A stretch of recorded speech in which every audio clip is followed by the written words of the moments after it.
that Michael Jackson was an innocent man.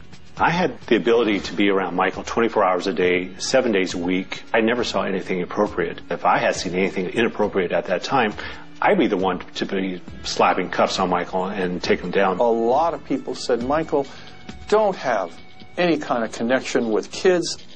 And he was rebellious. Don't tell me to change my persona. Don't tell me to change who and what I am. I will be the man I want to be. And he always surrounded himself with children. And that's how I was raised, to believe and to be like that and to imitate that.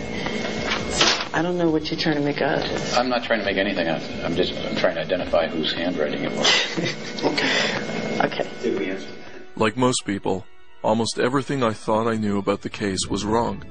I'd been influenced to a great extent by the irresponsible and heavily biased reporting of journalists seemingly out to get Michael.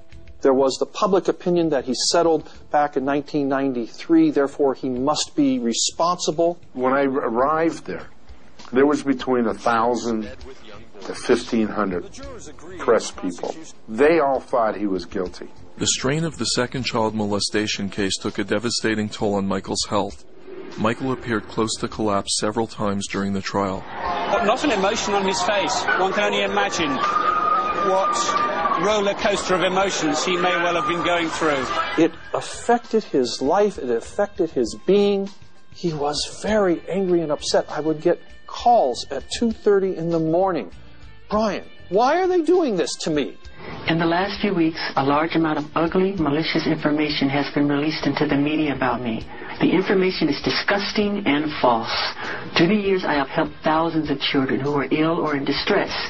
These events have caused a nightmare for my family, my children, and me. I never intend to place myself in so vulnerable a position ever again. Please keep an open mind and let me have my day in court. I will be acquitted and vindicated when the truth is told. Thank you. And he was determined to fight that case because he was innocent.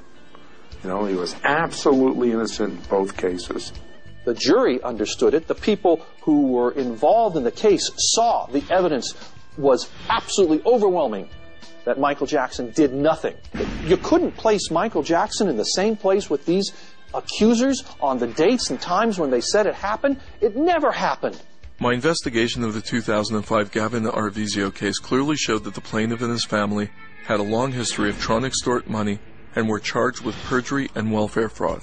I would find evidence of their fraud, defrauding the government at the very same instant that they were accusing him of molestation. I was unable to find the smoking gun I needed to reopen the case against Michael.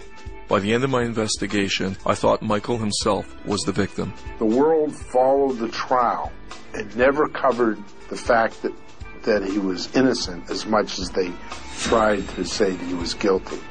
You don't see the clip in the courtroom where they say innocent, innocent, innocent, innocent 10 times. You never see that clip. You see all the other BS. And that's what's wrong. We were the ones, American press was the ones that did that to him. They were the ones that were killing Michael Jackson and making him go off the deep end. The charges about sexual molestation of children whom Michael Jackson loved so much and felt so close to totally devastated him. That was his downfall. To your knowledge, Mr. Jackson, were you ever accused of having sexually molested Brett Barnes? Won't answer that.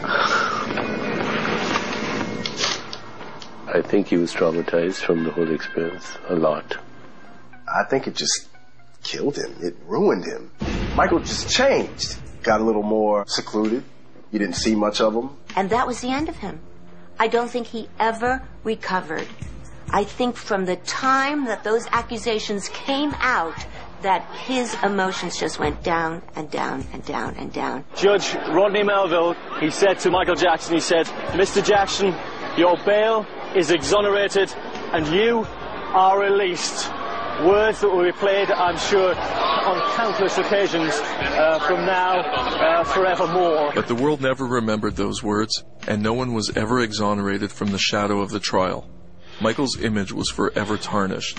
In later years, the 1993 accuser, Jordan Chandler, would file a restraining order against his father, Evan Chandler, for beating and macing him during a violent struggle.